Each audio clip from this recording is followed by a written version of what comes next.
মাতৃত্বের স্বাদ ছাড়া একটা নারী যে সম্পূর্ণরূপে অসম্পূর্ণ সেটা আরও একবার চোখে আঙুল দিয়ে স্রোতকে বুঝিয়ে দেওয়ার চেষ্টা করলো রাই। হ্যাঁ বন্ধুরা, ভিডিওতে লাইক দিতে থাকুন। যে মুহূর্তে কিনা রাই অনির্বাণের কাছে এসে বলতে থাকে যে অনির্বাণ, স্বার্থকে বুঝিয়ে কোনো লাভ হলো। অন্যদিকে অনির্বাণ বলতে থাকে যে না, অনেকভাবে বোঝানোর চেষ্টা করলাম, কিন্তু এতটুকু গ্যারান্টিতে আমি বলতে পারি যে ওদের মধ্যে এখনও পর্যন্ত স্বামী স্ত্রীর সম্পর্ক গড়ে ওঠেনি এবং ওদের মধ্যে এখনও পর্যন্ত কোনো কিছুই স্বাভাবিক হয়নি। কারণ এখানে সার্থক জেদ ধরে বসেছে যে যতক্ষণ পর্যন্ত না স্রোত ওর কাছে এসে ওর ভালোবাসার কথা বলছে ততক্ষণ পর্যন্ত ও স্রোতের কাছে আত্মসমর্পণ করবে না। তাহলে এরকম করে কী করে চলবে বলো তো রাই।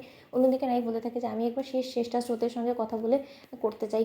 অন্যদিকে স্রোতকে অন্য জায়গায় আড়ালে এনে রাই বলতে থাকে যে জানিস তো স্রোত, একটা মেয়ে তখনই পূর্ণতা পায় যখন কিনা সে মাতৃত্বের স্বাদ লাভ করতে পারে। তুই কি কোনোদিনও চাস না যে সার্থকের সন্তান তোর গর্ভে আসুক এবং তুই সার্থকের সন্তানকে জন্ম দিয়ে এবং তোর মাতৃত্বের স্বাদ তুই লাভ করতে পারিস? ঠিক সেই মুহূর্তেই রায় গিয়ে স্রোত বলতে থাকে যে দিদিভাই, কে মা হওয়ার সুখটা লাভ করতে চায় না বলতো আমাকে? সকল মেয়ের মধ্যেই কিন্তু মাতৃত্বের স্বাদ পাওয়ার একটা লোভ থেকেই যায়। সেই লোভটা আমার মনের মধ্যে নেই সেরকমটা নয়। অন্যদিকে অনির্বাণ যখন বুদ্ধি খাটিয়ে সার্থককে সেই ঘরের বাইরে দাঁড় করিয়ে বলতে থাকে যে তুমিই বরঞ্চ তোমার স্ত্রীর মনের কথাটা শুনে নাও, আশা করি এরপরে তোমার মনের মধ্যেকার সকল ভুল বোঝাবুঝি মিটে যাবে। সার্থক অন্যদিকে সার্থক বলতে থাকে যে এরকম করে দু বোন কথা বলছে, বাইরে দাঁড়িয়ে কথাগুলো শোনাটা কি মোটেও ঠিক হবে অনির্বাণদা?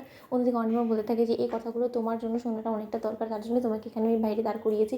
কারণ স্রোত তোমার সামনাসামনি দাঁড়িয়ে সব কথা কোনো মতেই বলতে চাইবে না, তাই ওর মনের কথা যখন জানার তুমি এতটাই ইচ্ছা প্রকাশ করছো তার জন্যই আমি তোমাকে আড়ালে দাঁড়িয়ে এই কথাগুলো শোনাচ্ছি। অন্যদিকে স্রোত বলতে থাকে যে দিদিভাই শোন, সব কিছু বললেই হয়ে যায় না। আমার এবং সার্থকের সম্পর্ক একদমই তালগোল পাকিয়ে গিয়েছে। আমি এখনও পর্যন্ত সার্থককে বুঝে উঠতে পারি না, আর সার্থকও হয়তো বা এখনও পর্যন্ত আমার মনের কথাটা বলে উঠতে পারেনি, বা এমনটাও হতে পারে ও হয়তো বা নিজের ফিউচার নিয়ে অন্য কিছু ভাবছে।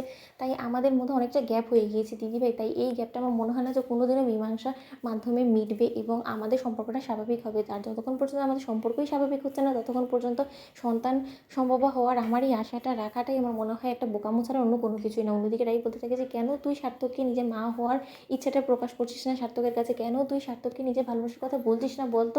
তুই তো মনের মধ্যে নিজের এই কষ্টটাকে পুষিয়ে রেখে নিজেকে আরও বেশি কষ্ট দিচ্ছিস। স্রোত অন্যদিকে স্রোত বলতে থাকে যে দিদিভাই, এরকম কষ্ট নিজেকে দিয়ে যদি আমি এই পৃথিবী থেকে চলে যাই তাহলে অন্তত এতটুকু আমার আফসোস হবে না। কারণ আমি যেখানে কিনা এতবার আমার নিজের আকার ইঙ্গিত দিয়ে সার্থককে বোঝানোর চেষ্টা করছি যে আমি ঠিক কী চাই, ও যখন এখনও পর্যন্ত বুঝতে পারেনি বা বুঝতে চায় না, তাহলে আর আমি আগবাড়ি ওকে বোঝাতে যাবো না। অন্যদিকে সার্থক বলতে থাকে যে ও আচ্ছা, তার মানে স্রোত তুমি আমাকে ভালোবাসো, কিন্তু কথাটা তুমি কোনোদিনও মুখে আনবে না এবং আমাদের সন্তান হোক তুমি এটা চাও, কিন্তু তুমি সেই ইচ্ছাটা আমার কাছে প্রকাশ করবে না। ঠিক আছে, তাহলে তোমার এতটুকু মনের কথা তো আমি জানতে পারলাম, বাকিটা আমি বুঝে নিতে পারবো। অন্যদিকে অনির্বাণ বলতে থাকে যে এবার নিশ্চয়ই সার্থক তোমার চোখ খুলে গিয়েছে। আশা করি এরপরে তুমি আর কোনো মতেই স্রোতকে দোষারোপ করবে না এবং নিজে থেকে স্রোতের প্রতি দুর্বল হবে। তো বন্ধুরা, ভিডিওটি ভালো লাগলে লাইক শেয়ার করে সাবস্ক্রাইব করতে ভুলো না।